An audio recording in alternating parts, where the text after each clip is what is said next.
នៅថ្ងៃប្រហ័ស200ខែចេសឆ្នាំម្សាញ់សប្បស័កពុទ្ធសករាជ2569ត្រូវនឹងថ្ងៃទី12ខែមិថុនាឆ្នាំ2025គណៈប្រតិភូព្រឹទ្ធសភានៃព្រះរាជាណាចក្រកម្ពុជាដឹកនាំដោយឯកឧត្តមអ៊ុចបូរិតអនុប្រធានទី1ព្រឹទ្ធសភាតំណាងដ៏ខ្ពង់ខ្ពស់សម្ដេចអគ្គមហាសេនាបតីតេជោហ៊ុនសែនប្រធានព្រឹទ្ធសភានៃព្រះរាជាណាចក្រកម្ពុជានិងសម្ដេចគតិប្រិយបណ្ឌិតប៊ុនរ៉ានីហ៊ុនសែនបានអញ្ជើញចុះជួបសំណេះសំណាលសាកសួរសុខទុក្ខនិងនាំយកអំណោយជាគ្រឿងបរិភោគឧបភោគសម្ភារៈប្រើប្រាស់និងថវិកាមួយចំនួនជូនដល់កងទ័ពជួរមុខការពារព្រំដែនក្នុងខេត្តព្រះវិហារដោយមានការអញ្ជើញចូលរួមពីឯកឧត្តមបណ្ឌិតធុនវឌ្ឍនាអនុប្រធានទី2ព្រឹទ្ធសភាសមាជិកសមាជិកាព្រឹទ្ធសភាទីប្រឹក្សាថ្នាក់ដឹកនាំនិងមន្ត្រីរាជការខុទ្ទកាល័យថ្នាក់ដឹកនាំព្រឹទ្ធសភាថ្នាក់ដឹកនាំនិងមន្ត្រីរាជការនៃអគ្គលេខាធិការដ្ឋានព្រឹទ្ធសភាជាច្រើនអ្នកពិធីនេះបានប្រព្រឹត្តធ្វើឡើងនៅទីតាំងចំនួន2ដាច់ដោយឡែកពីគ្នាគឺទី1នៅកងពលតូចអន្តរាគមន៍លេខ8និងទី2នៅទីបញ្ជាការដ្ឋានកងអង្គរៈការពារព្រំដែនតំបន់មុំ3នៃខេត្តព្រះវិហារ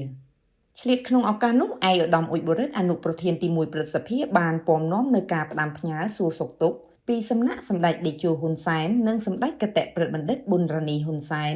ជូនដល់នាយទាហានរងនិងពលទាហាន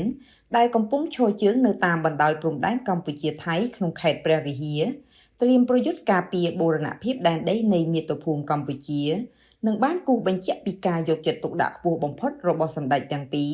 ចំពោះសុខទុក្ខរបស់ប្រជាពលរដ្ឋខ្មែរគ្រប់រូបជាពិសេសសុខទុក្ខរបស់នាយទាហានរងនិងពលទាហានទាំងអស់ដោយចាត់ទុកជាសុខទុក្ខផ្ទាល់របស់សម្ដេចព្រមទាំងបានសម្ដែងនៅគារវកិច្ចកោតសរសើរនិងគោរពចំពោះវីរភាពអង់អាចក្លាហានរបស់វីរយុទ្ធជនដែលបានធ្វើពលិកម្មទាំងកម្លាំងកាយកម្លាំងចិត្តនិងអាយុជីវិតដើម្បីប្រទេសជាតិជាមួយគ្នានេះឯកឧត្តមអនុប្រធានទី1ព្រឹទ្ធសភាបានរំលឹកពីពាក្យពេចន៍ពីរឃ្លាដ៏ពិសិដ្ឋនិងមានអត្ថន័យដ៏ឧត្តមឧត្តមថ្លៃថ្លារបស់សម្ដេចតេជោដែលត្រូវបានចារទុកក្នុងទឹកចិត្តរបស់អ្នកស្នេហាជាតិគ្រប់រូបដែលមានខ្លឹមសារ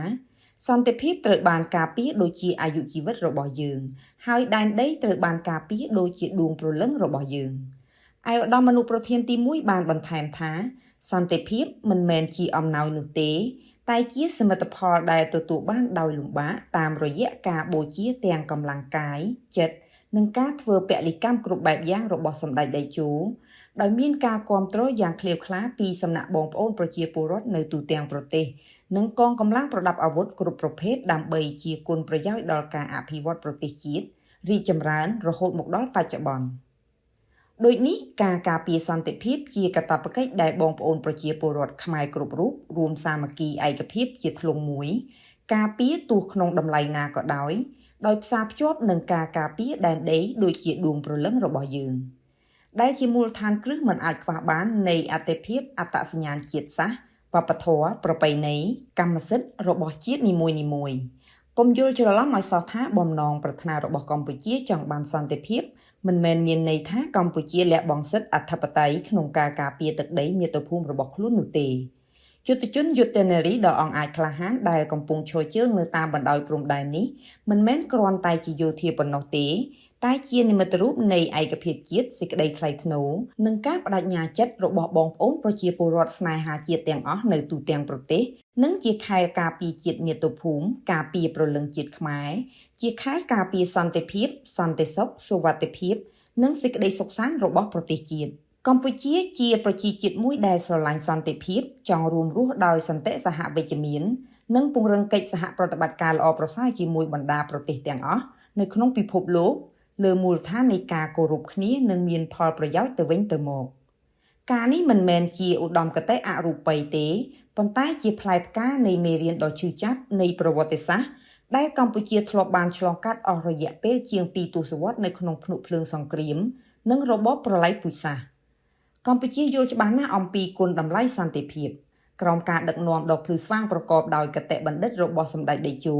និងប្រកបដោយធម៌ពលរបស់សម្ដេចធិបតីហ៊ុនម៉ាណែតនាយករដ្ឋមន្ត្រីនៃព្រះរាជាណាចក្រកម្ពុជានឹងបន្តស្វែងរកដំណោះស្រាយទំនាស់ដោយសន្តិវិធីឈរលើមូលដ្ឋានរដ្ឋធម្មនុញ្ញជាតិច្បាប់អន្តរជាតិនិងធម្មនុញ្ញអង្គការសហប្រជាជាតិតាំងនាមសម្ដេចតេជោប្រធានព្រឹទ្ធសភានិងសម្ដេចគតិប្រិយបណ្ឌិតព្រមទាំងថ្នាក់ដឹកនាំ សមាជិកសមាជិកាព្រឹទ្ធសភាទីប្រឹក្សាថ្នាក់ដឹកនាំមន្ត្រីរាជការនៃអគ្គលេខាធិការដ្ឋានព្រឹទ្ធសភាឯកឧត្តមអ៊ុចបូរិតអនុប្រធានទី1ព្រឹទ្ធសភាបានសម្ដែងជាថ្មីម្ដងទៀតនៅការគោរពនិងកោតសរសើរដ៏ជ្រាលជ្រៅចំពោះវីរភាពអង់អាចក្លាហានរបស់វីរយុទ្ធជននៃកងកម្លាំងប្រដាប់អាវុធទាំងអស់និងបាននាំយកនៅអំណោយនិងវិភាគទានមួយចំនួនរបស់សម្ដេចទាំងពីរជាមួយនឹងការចូលរួមវិភាគទានពីថ្នាក់ដឹកនាំសមាជិកសមាជិកាព្រឹទ្ធសភា